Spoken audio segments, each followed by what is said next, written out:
chào các bạn, chúng mình là Mai Anh, Yến Nhi và Mai Linh của IP Radio. Các bạn đang nghe IP Radio được phát sóng vào thứ Bảy hàng tuần trên các kênh truyền thông của Irma Pince Club. Và trong số đầu tiên ngày hôm nay, xin mời các bạn lắng nghe chap 1 của cuốn truyện The Corn of the Wild của tác giả nhà văn Jack London. Chúc các bạn có một buổi cuối tuần thật vui vẻ.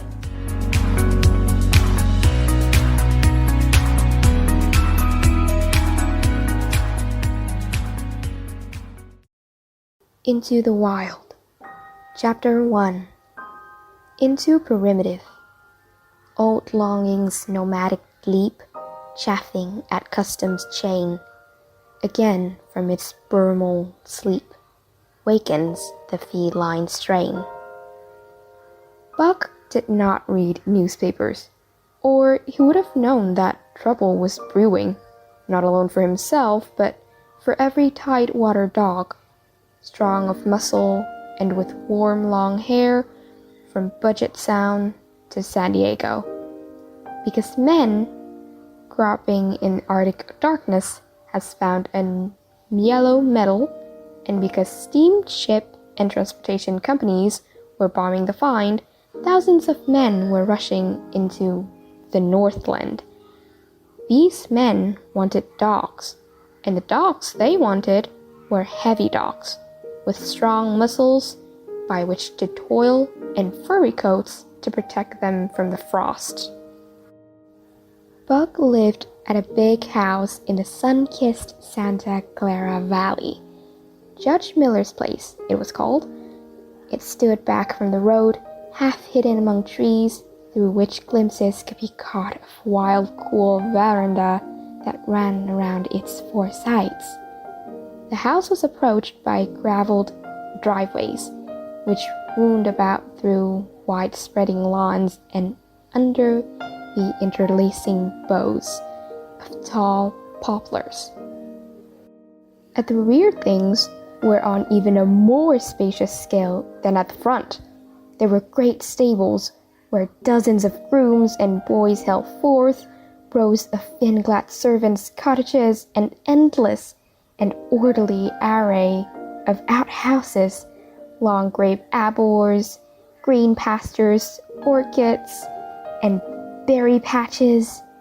Then there was the plumbing plant for the artesian well, and the big cement tank where Judge Miller's boys took their morning plunge and keep cool in the hot afternoon. And over this great domain, Buck ruled. Here he was born, and here he had lived the 4 years of his life. It was true, there were other dogs, but could not be other dogs on so vast a place. But they did not count. They came and went, reside in populous canals, or lived obscurely in recesses of the house, after the fashion of Toots, the Japanese pug, or Isabel, the Mexican hairless. Strange creatures that rarely put nose out of the doors or set foot onto the ground.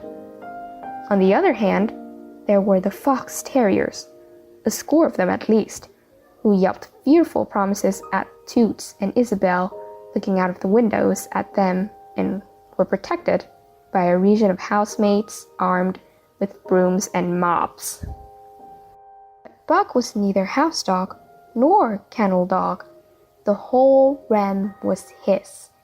He plunged into the swimming tank or went hunting with the judge's sons. He escorted Molly and Alice, the judge's daughter, on long twilight or early morning rambles. On wintry nights, he lay at the judge's feet before the roaring library fire. He carried the judge's grandsons on his back, or rode them in the grass, and guarded their footsteps through the wild adventures down the fountain in the stable yard, and even beyond, where he padlocks were, and the berry patches. Among the terriers he stalked imperiously, and Toots and Isabel he utterly ignored, for he was king over all creeping, crawling, flying things of Judge Miller's place, humans included.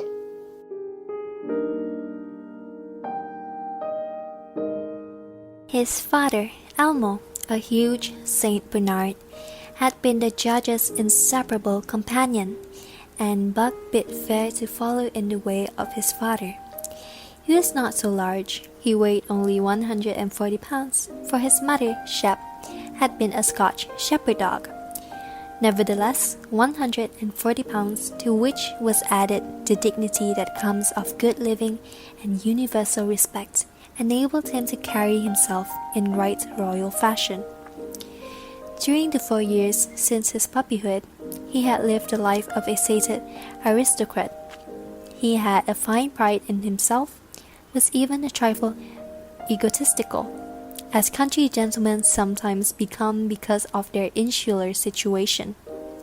But he had saved himself by not becoming a mere pampered house dog. Hunting and kindred outdoor delights had kept down the fat and hardened his muscles, and to him, as to the cold tubbing races, the love of water had been a tonic and a health preserver. And this was the manner of Dog Buck was in the fall of 1897, when the Klondike strike dragged men from all the world into the frozen north. But Buck did not read the newspapers, and he did not know that Manuel, one of the gardener's helpers, was an undesirable acquaintance. Manuel had one besetting sin. He loved to play Chinese lottery. Also, in his gambling, he had one besetting weakness: faith in the system. And this made his damnation certain, for to play a system requires money, while the wages of a gardener's helper did not lap over the needs of a wife and numerous progeny. Buck had accepted the rope with quiet dignity. To be sure, it was an unwanted performance, but he had learned to trust in men he knew, and to give them credit for a wisdom that outreached his own. But when the ends of the rope were placed in the stranger's hands, he growled menacingly.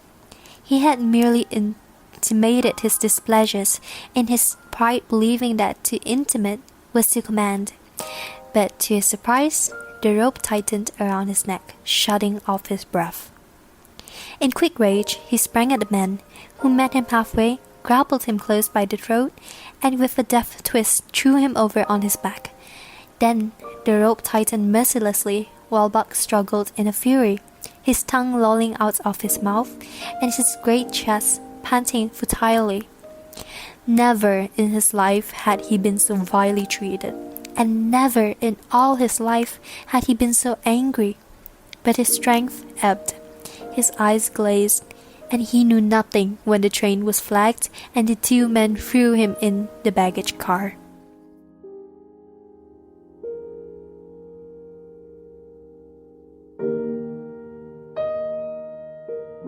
The next thing he knew, he was dimly aware that his tongue was hurting, and that he was being jolted along in some kind of conveyance.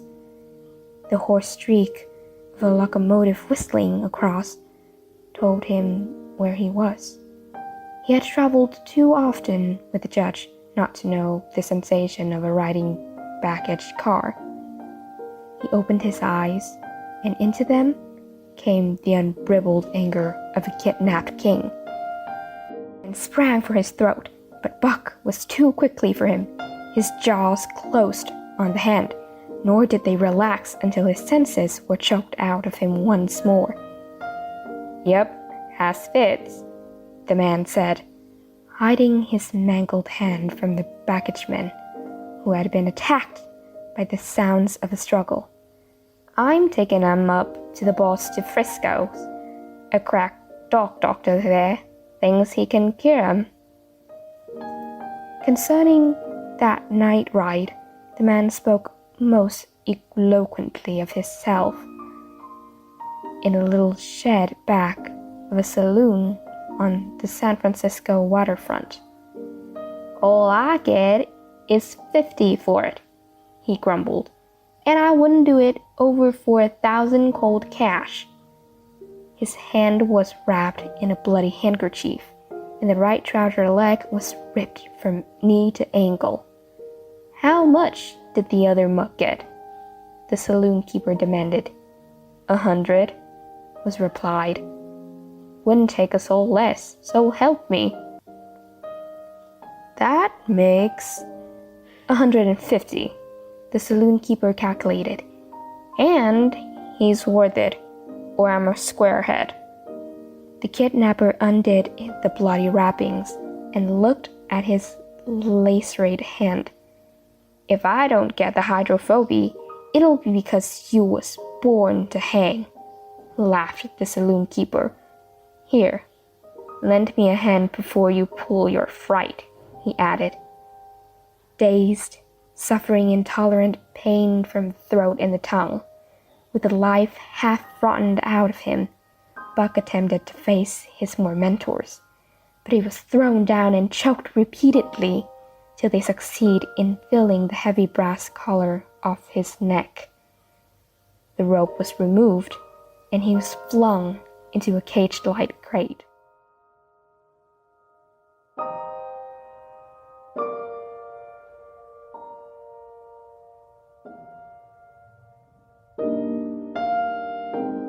There he lay for the remainder of the weary night, nursing his wrath and wounded pride. He could not understand what it all meant.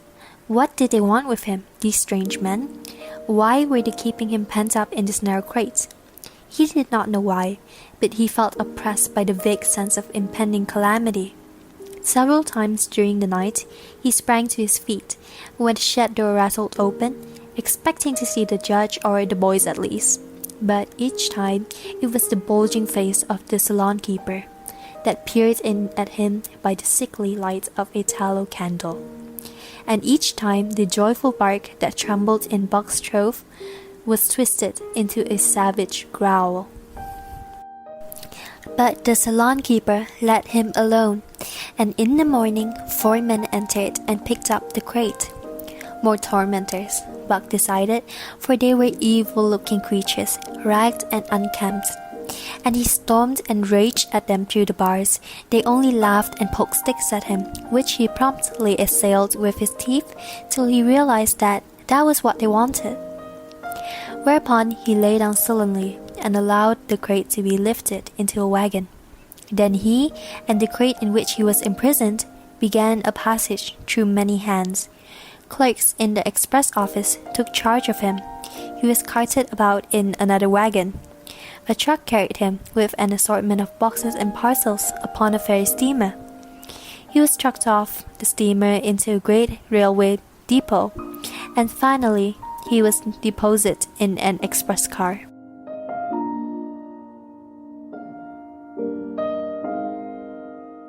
For 2 days and nights, this express car was dragged along the tail of streaking locomotives, and for 2 days and nights, Buck neither ate nor drank.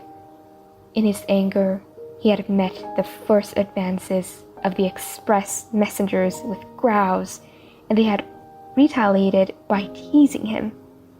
When he flung himself against the bars, quivering and frothing, they laughed at him and taunted him.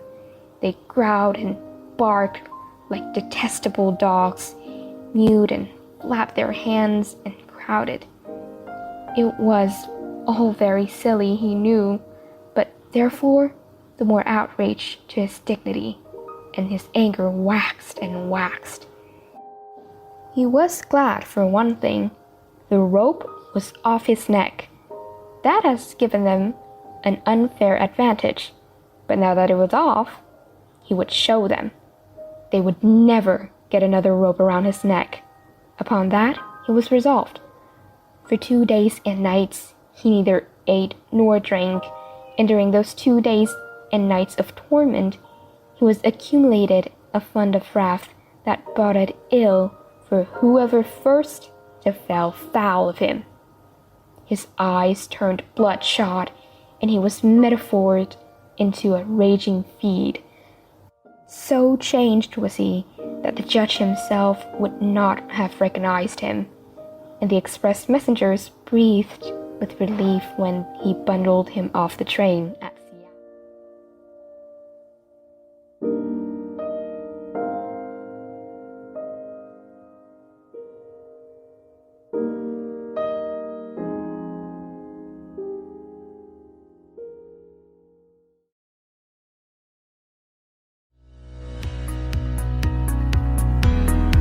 và câu chuyện ngày hôm nay của chúng ta đã đi đến hồi kết rồi. Thời lượng của chương trình đến đây là hết. Các bạn đừng quên trả lời các câu hỏi trong link Google Form trên caption để nhận được những phần quà hấp dẫn nhé. Xin chân thành cảm ơn các bạn thính giả đã chú ý lắng nghe. Chúc các bạn một ngày tốt lành.